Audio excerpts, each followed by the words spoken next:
What's up guys, another review for Gameaside. I know it's been a long time, but here we go with Anima, Gate of Memories. Lots of puzzles, lots of areas to explore, and a relatively good story. Let's start with the review.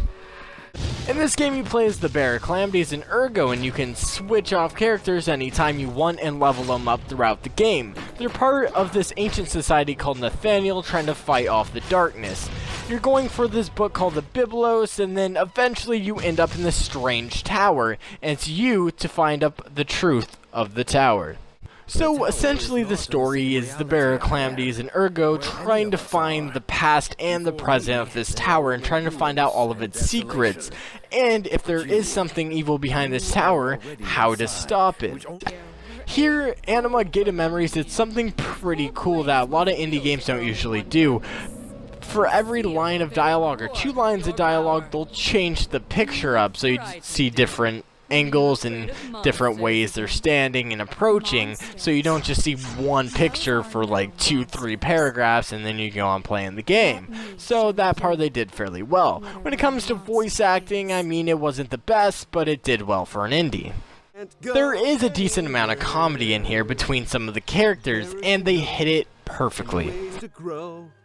You're reading Ergo. I can kill anything. Take a look. I'm in a book.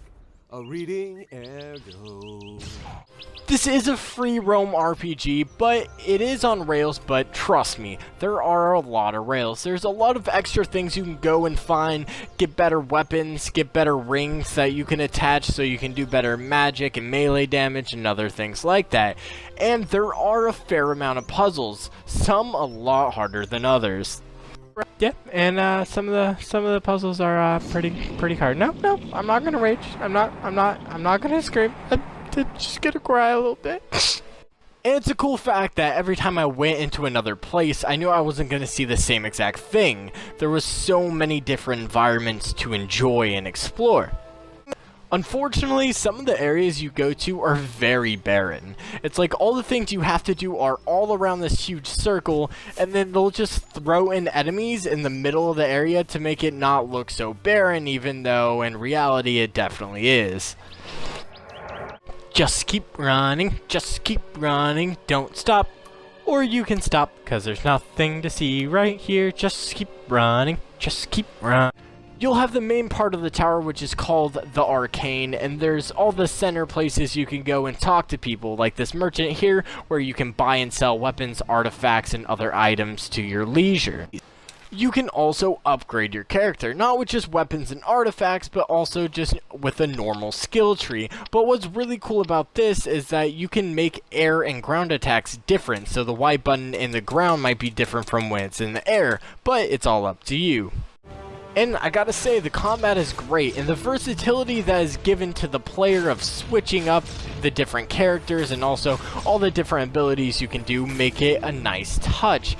And as well as you can see, I'm playing on a 2D spectrum here. It goes from a normal third-person game to a second-person game, and then also when you're running around certain areas, it does like a bird's eye view, so there's many unique perspectives at every turn. You never know what you're gonna get. Oh, and the boss battles, they just get harder and harder, especially this one. It'll flip your screen upside down, it will invert your controls so left is right and right is left, there will be multiple enemies spinning around you, and you just have to wait it out. It's great. When we talk about this game's graphics, I mean, they're not the best I've ever seen, of course, and sometimes the game has to render and you can see it rendering as you run, like, towards the rendering parts, but besides that, it's really not that bad, and you never know what you're gonna get. The game loves to switch it up on you, and there is so much content within this indie title. I was quite surprised and very impressed. From a game with 45 to 80 hours of content, depending on how fast and how much you explore, I mean, Ergo, the character you see here, is a book, like a physical talking book. A talking book!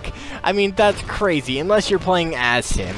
And deriving from a board and card game, this game did very well. It gets an 8 out of 10 on Gameaside.